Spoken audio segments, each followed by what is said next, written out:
Welcome to market investment. मैं हूं राहुल गुप्ता। स्वागत करूंगा आप सभी का हमारे चैनल मार्केट इन्वेस्टमेंट में। दोस्तों, आज हम बात करने वाले हैं गोल्ड के बारे में और आज हम फिर बात करने वाले हैं चांदी के बारे में। दोनों ही कीमती धातुओं के अंदर हमें एक बड़ा यू टर्न देखने को मिला। कल सुबह हमने एक वीडियो बनाई जिसके अंदर हमने ये चर्चा की कि भाई सप्ताह के पहले दिन गोल्ड के अंदर हमें एक भारी गिरावट देखने को मिल रही है, लगभग $40 जितनी एक बड़ी गिरावट। वहीं चांदी के अंदर भी हमने 1200 अंकों जितनी एक बड़ी गिरावट देखी एंड ये गिरावट और बड़ी हो सकती थी, इसके बारे में भी हमने कल चर्चा की। लेकिन दोस्तों, फिर अचानक से ऐसा क्या हुआ कि भाई गिरते गिरते गिरते गिरते एक बियरिश ट्रेंड को बुलिश ट्रेंड में बदल दिया। जो कहानी नीचे की तरफ जा रही थी वो कहानी ने यू टर्न लेके बिल्कुल ऊपर की तरफ लाके खड़ा कर दिया। तो मार्केट के अंदर ऐसी क्या न्यूज निकल कर आ गई कि मार्केट ने बिल्कुल यू टर्न ले लिया।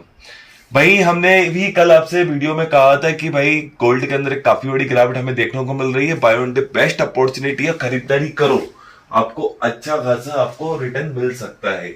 और जहां से हमने लेवल दिए वहां से हमने देखा भी कि वहां से जरा सा भी गोल्ड नीचे नहीं गया। कल आईनर ने भी काफी अच्छा सपोर्ट लगाया गोल्ड को और ज्यादा गिरावट हमें देखने नहीं मिली। लेकिन कल शाम होते होते ऐसी क्या न्यूज आ गई कि मार्केट ने बिल्कुल यू टर्न ले लिया। तो आज इसके बारे में हम चर्चा करेंगे कि भाई ये यू टर्न कहां तक जाने वाला है, गोल्ड के अंदर जो तेजी आई है वो कहां तक जाने वाली है, इस यू टर्न का हमें फायदा कैसे मिल सकता है, इस यू टर्न में हमें क्या करना है, हमें खरीदारी करना है या अभी वेट करना है, होल्ड करना है या सेलिंग पोजीशन में फंसे हैं तो उसमें क्या करना है। आने वाले समय में गोल्ड के क्या टारगेट है, सिल्वर के क्या टारगेट है, इसके बारे में भी आज हम चर्चा करेंगे। एक्सपर्ट अपनी क्या राय दे रहे हैं इसके बारे में भी आज हम चर्चा करेंगे। तो आज का जो हमारा मेन टॉपिक है गोल्ड और सिल्वर, उसको शुरू करने के पहले मैं आपको एक चीज बताना चाहता हूं कि मैं डेली बेसिस पर गोल्ड, सिल्वर या अदर कमोडिटी से रिलेटेड जो भी लेटेस्ट न्यूज होती है, जो भी लेटेस्ट अपडेट होता है, डेली बेसिस पर एक वीडियो बनाकर यहाँ पर अपलोड करता हूँ, जिससे आपको गोल्ड, सिल्वर या अदर कमोडिटी से रिलेटेड सारी न्यूज टाइम से मिलती रहे। अगर आप भी डेली बेसिस पर गोल्ड, सिल्वर या अदर कमोडिटी से रिलेटेड सारे अपडेट चाहते हैं तो सबसे पहले मेरे इस चैनल को सब्सक्राइब कर लीजिए। चलिए दोस्तों, फिर शुरू करते हैं आज का जो हमारा मेन टॉपिक है गोल्ड एंड सिल्वर। देखिए दोस्तों, कल सप्ताह के पहले दिन गोल्ड के अंदर हमें गिरावट देखने को मिल रही थी यानी मिली, बहुत बड़ी गिरावट देखने को मिली।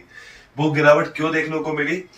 वो गिरावट इसलिए देखने को मिली, अमेरिकी राष्ट्रपति ने जो एक डेडलाइन दी थी टैरिफ को लगाने की, वो 9 जुलाई दी थी कि भाई 8 जुलाई तक की डेडलाइन है, 9 जुलाई से आपके टैरिफ लग जाएंगे दुनिया भर के सारे देश के ऊपर। तो उन्होंने वो डेडलाइन बढ़ाकर 1 अगस्त कर दी। उन्होंने कहा कि भाई आपके पास 1 अगस्त तक का टाइम है, आप 1 अगस्त तक अपना ट्रेड डील कर लीजिए और अगर ट्रेड डील होती है तो 1 अगस्त से जिसके साथ जैसी डील होगी वैसे वैसे टैरिफ लगाएंगे। ठीक है, ऐसी ऐसी बात हुई थी। तो उन्होंने डेडलाइन 9 जुलाई से बढ़ाकर 1 अगस्त कर दी थी, जिससे व्यापारिक समझौते करने के लिए और टाइम मिल सके, लगभग 25 दिन का और टाइम मिल सके। इससे क्या हुआ कि जो एक अनिश्चितता का माहौल था, एक डर का माहौल था, एक ज्यादा टैरिफ लगने का एक डर था, वो 25 दिन के लिए टल गया। अब 25 दिन के लिए टल गया, 25 दिन के अंदर टल भी गया और साथ में 25 दिन का एक मौका मिला कि भाई बात करो, डील करो, समझौते करो, साझेदारी करो, नेगोशिएट करो, यानी बहुत लंबा टाइम मिला 25 दिन का। और जिससे क्या हुआ कि भाई अनिश्चितता का माहौल था वो कम हुआ, सेफ इन्वेस्टमेंट की डिमांड के अंदर कमी देखने को मिली। अब सेफ इन्वेस्टमेंट की डिमांड के अंदर कमी आएगी तो भाई गोल्ड के भाव को तो नीचे जाना ही था। तो कल सुबह गोल्ड इसलिए नीचे गया। ठीक है, दैट्स इट, गोल्ड नीचे इसलिए गया। लेकिन ट्रम्प साहब कहाँ अपनी बातों पर कंटिन्यू रहते हैं कि भाई सुबह वो कुछ बोल देते हैं, शाम को वो कुछ बोलते हैं। ठीक है, तो उन्होंने भाई शाम होते होते होते होते उन्होंने दुनिया भर के 14 देशों के ऊपर टैरिफ लगा दिया, जिसमें जापान, साउथ कोरिया। तो भाई ऐसा टैरिफ उन्होंने लगा दिया, 25% टैरिफ लगा दिया, किसी कंट्री के ऊपर 30% लगा दिया। तो भाई उन्होंने शाम होते होते 14 कंट्रीज के ऊपर टैरिफ लगा दिया। अब टैरिफ लगा एकदम से तो भाई अनिश्चितता का फिल्मा माहौल हो गया कि भाई सुबह उन्होंने नरमी दिखाई 1 अगस्त तक के लिए, देन शाम होते होते 14 देशों को टैरिफ लगा दिया। भाई टैरिफ से फिर अनिश्चितता का माहौल पैदा हुआ, अनसर्टेनिटी का माहौल पैदा हुआ, एंड गोल्ड ने वापस कमबैक किया, क्योंकि भाई सेफ इन्वेस्टमेंट को वापस बुलाया गया कि भैया अभी भी रिस्क का माहौल है, आ जाओ इसके अंदर इन्वेस्ट करो, इसे बढ़ना है। ठीक है, क्योंकि भाई दुनिया भर के इक्विटी मार्केट की हेजिंग तो गोल्ड ही बनेगा। ठीक है ना, डॉलर के अंदर गिरावट देख रहे हैं, अगर बहुत ज्यादा टैरिफ लग जाते हैं तो भाई शेयर मार्केट भी गिर सकते हैं। तो ऐसे टाइम में गोल्ड को ही सबसे ज्यादा ऊपर पहली पसंद में रखा जाता है। तो भाई ये माहौल अभी बहुत गर्म है। साथ में चाइना ने भी धमकी दे दी कि भाई अगर टैरिफ लगेगा, ज्यादा टैरिफ लगेगा तो भाई, और जिससे हमें समस्या पैदा होगी तो हम भी पलट कर टैरिफ लगाएंगे, जवाबी कार्रवाई करेंगे। तो भाई दुनिया की दो सबसे बड़ी अर्थव्यवस्था अगर ऐसे कमेंट्स एक दूसरे के ऊपर करेंगी और तो कुछ भी हो सकता है, जियोपॉलिटिकल टेंशन भी बढ़ सकता है। तो अब ऐसे टेंशन बढ़ेंगे तो गोल्ड की डिमांड बढ़ेगी। एंड दोस्तों गोल्ड है ना एक काफी अपने ज्यादा एक रेंज में फंस चुका है, मतलब $3300 की रेंज के आसपास आके फंस चुका है। $3265 का एक सपोर्ट और $3350 से बार बार रिजेक्शन, यानी अभी फिलहाल गोल्ड अभी मतलब 3265 से 3350, यही 2000 पॉइंट 2500 पॉइंट के बीच में बिल्कुल अटक चुका है, फंस चुका है। तो दोस्तों फिलहाल एक बहुत बड़ा सपोर्ट जोन है, बहुत बड़ा। अगर इस सपोर्ट जोन टूटता है, और ये सपोर्ट जोन कैसे टूटेगा, या तो बहुत बड़ा सेलिंग प्रेशर मिलना चाहिए गोल्ड को, और सेलिंग प्रेशर कैसे मिलेगा कि भाई ये अनिश्चितता का माहौल है, ये ठंडा हो जाए किसी भी तरीके से। अभी बहुत सारे डेटा है पीछे बैक टू बैक, अगर उस डेटा में अगर ये क्लियर हो जाता है कि फेड अपनी ब्याज दरों को नहीं घटाएगा तो भी आपको ये सपोर्ट टूटते हुए नजर आएंगे, क्योंकि फेड अगर ब्याज दरें कम नहीं करेगा तो गोल्ड की डिमांड के अंदर कमी आ जाएगी। ठीक है, तो भाई एक जियोपॉलिटिकल टेंशन कम होगा तो गोल्ड की डिमांड के अंदर कमी आएगी, टैरिफ का टेंशन कम होगा तो गोल्ड की डिमांड के अंदर कमी आएगी। तो वहां से अगर $3265 का सपोर्ट टूटता है तो गोल्ड आपको $3200 $3100 भी जाता हुआ दिखाई दे सकता है भारतीय बाजारों के अंदर, 92,000 94,000 भी जाता हुआ दिखाई दे सकता है। लेकिन दोस्तों अगर ये टेंशन इसका अपोजिट बात करें कि अभी इसी महीने के सीपीआई डेटा आने वाले हैं, पीपीआई डेटा आने वाले हैं, फेड मिनट्स आने वाले हैं, फेड की बहुत सारी टिप्पणी आने वाली है, और टैरिफ को लेकर टेंशन भी लगातार बनी हुई है।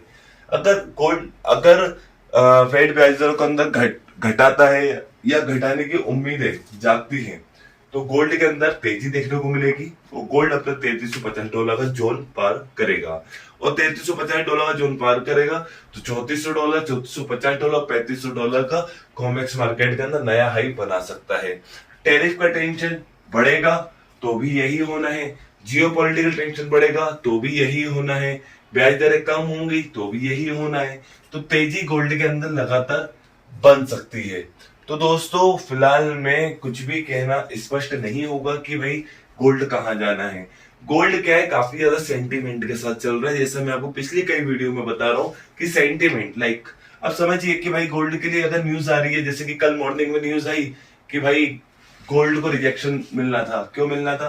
क्योंकि न्यूज ऐसी आ गई कि भाई दुनिया में सब कुछ अच्छा अच्छा हो रहा है। अब दुनिया में सब कुछ अच्छा अच्छा हो रहा है तो गोल्ड नीचे जाने लगा, और एकदम से शाम होते होते दुनिया भर के 14 देशों के ऊपर टैरिफ लगा दिया। कभी लड़ाई झगड़े कर रहे हैं, कभी उल्टे सीधे कमेंट्स कर रहे हैं, मान के चलो ऐसा होता है। तो दुनिया में सब कुछ कितना बुरा बुरा हो रहा है तो गोल्ड बढ़ने लगा। तो गोल्ड काफी ज्यादा सेंटीमेंट के साथ चल रहा है, तो भाई आप भी सेंटीमेंट के साथ चलो। गोल्ड के लिए मतलब न्यूज कैसी आ रही है, मतलब दुनिया भर में न्यूज कैसी आ रही है, अगर सब कुछ अच्छा होने की न्यूज आ रही है तो गोल्ड बेचो। सब कुछ अगर कुछ बिगड़ता हुआ दिख रहा है, उल्टे सीधे कमेंट्स आ रहे हैं, धमकियां चल रही है, टेंशन चल रहा है, टैरिफ टेंशन है, वॉर टेंशन है, जियोपॉलिटिकल टेंशन है, तो किसी भी तरह का राजनीतिक तनाव है, तो भाई आप उस समय गोल्ड को खरीदो। ठीक है, सस्ता महंगा मत देखो, कहां से सस्ता है कहां से महंगा है, अब तो न्यूज के साथ चलो। ठीक है, और क्या है, सपोर्ट देखो, रेजिस्टेंस देखो, न्यूज देखो, डेटा देखो। ठीक है ना, कम लोड कम कैपेसिटी में काम करो, 4 लोड की कैपेसिटी 1 लोड में काम करो, क्योंकि भाई 1 लोड के अंदर ही बड़े मूव आपको लगातार मिल रहे हैं। ठीक है, एक दिन के अंदर भाई आप 1000 पॉइंट 1500 पॉइंट 2000 पॉइंट की मंदी तेजी देख रहे हो, कोई भरोसा नहीं कब मंदी आ जाती कब तेजी आ जाती है। फिलहाल दोस्तों बाय ऑन डिप एक्सपर्ट की आपको सलाह है, बाय ऑन डिप गिरावट पे खरीदारी कीजिए। $3265 का सपोर्ट है एक बहुत बड़ा, $3295 का एक बहुत बड़ा सपोर्ट है। इन सपोर्ट के आसपास खरीदारी करो और अपना स्टॉप लॉस लगाओ, कम लॉट के अंदर काम करो जिससे आपको नुकसान कम हो और डर कम लगे, माल संभालने की कैपेसिटी हो। ज्यादा काम करके अपने आप को परेशान भी मत करो और काम खराब भी मत करो। और दोस्तों दूसरी बात, आपको ना डेटा पे नजर रखना ही है, डेटा के बिना मतलब काम नहीं कर सकते। न्यूज के ऊपर नजर रखना ही है, न्यूज के बिना काम नहीं कर सकते, ठीक है। तो इन सब चीजों पे नजर रखो। अब बात करेंगे चांदी की, तो भाई चांदी भी गिरावट पे खरीदारी करने का सुनहरा अवसर है, क्योंकि चांदी गोल्ड रेशियो के अकॉर्डिंग भी अगर देखा जाए, गोल्ड सिल्वर रेशियो के अकॉर्डिंग भी चांदी तेजी का संकेत दे रही है। ऊपर से औद्योगिक मांग बहुत ज्यादा बढ़ रही है, ईवी वगैरह वगैरह, सोलर वगैरह, बहुत ज्यादा चांदी की डिमांड बढ़ रही है। तो डिमांड में बहुत ज्यादा तेजी आ रही है, जो आपको तेजी का संकेत दे रहा है, ठीक है ना। 13 साल के उच्च स्तर पर चांदी आई है, 13 साल का हाई क्रॉस करा है जून में, तो कुछ सोच समझ के कर ही कर रहा है। तो तेजी का संकेत चांदी के अंदर है, ठीक है। तो भाई ये थोड़ा सा जैसे ही मांग के अंदर तेजी आएगी, चांदी के भाव $38, $40, $45, $50 की तरफ जा सकते हैं। भारतीय बाजारों के अंदर भी आपको ना करके चांदी के भाव 1,09,000, 1,11,000, 1,15,000, 1,23,000 और मतलब बहुत ज्यादा वर्स्ट कंडीशन में बहुत बड़ी डिमांड आपूर्ति होने पर चांदी के भाव 1.5 लाख तक भी देखने को मिल सकते हैं। मतलब लॉन्ग टर्म विजन बता रहा हूं मैं आपको, ये शॉर्ट टर्म नहीं है, बट लॉन्ग टर्म विजन जरूर है चांदी का 1.5 लाख रुपए तक का। लेकिन शॉर्ट टर्म वाले जो है या ट्रेडिंग वाले भाई मतलब गिरावट पे खरीदारी करो, स्टॉप लॉस लगाओ, जो भी आप स्टॉप लॉस वेयर कर सकते हो स्टॉप लॉस लगा के खरीदारी करो। सेल मत करना, क्योंकि सेल में आप फंस सकते हो, इतना तेजी का माहौल है। चांदी के अंदर सेलिंग नहीं बनती, नहीं तो आप सोचो भाई मेरे को 2-3 हजार पॉइंट मिल जाए, मैं सेल कर दूं, तो मतलब छोटे से प्रॉफिट के लिए, चीटी ऐसे प्रॉफिट के लिए हाथी जैसा नुकसान कर बैठोगे, ठीक है ना। तो भाई सेलिंग में ना फंसे, गिरावट पे खरीदारी करो, कम लोट के साथ काम करो, स्टॉप लॉस लगा के काम करो, न्यूज के ऊपर नजर रख के काम करो, डेटा के ऊपर नजर रख के काम करो। दोस्तों चांदी के टारगेट भी बहुत अच्छे हैं, ठीक है। अब मैं आपको डेली बेसिस पर सारी न्यूज, सारे अपडेट, सारे डेटा और जो भी सपोर्ट है उसके बारे में जानकारी देता हूँ। वो जानकारी कहाँ देता हूँ, सामने स्क्रीन पर आपको अपना पर्सनल व्हाट्सएप नंबर प्रोवाइड किया है। वो नंबर मैंने इसलिए प्रोवाइड करा है, मेरा एक व्हाट्सएप कम्युनिटी ग्रुप चलता है जिसमें मैं न्यूज, डेटा, सपोर्ट, इन सब चीजों के बारे में बात करता हूँ और आपको जानकारी तुरंत देता हूँ। अगर आप भी सारी न्यूज, सारे डेटा और सारे सपोर्ट टाइम से चाहते हैं तो सबसे पहले मुझे सामने दिए हुए नंबर पर जो व्हाट्सएप पे मैसेज कीजिए, आपके नंबर को मैं अपने कम्युनिटी ग्रुप में ऐड कर दूंगा। चलिए दोस्तों, अगर आपको ये मेरी वीडियो अच्छी लगी है, मेरी इस वीडियो को लाइक कीजिए। अगर आप मेरे साथ जुड़कर रहना चाहते हैं तो मेरे इस चैनल को सब्सक्राइब कीजिए एंड अंत तक मेरे साथ इस वीडियो में बने रहने के लिए आप सभी को मेरा दिल से धन्यवाद।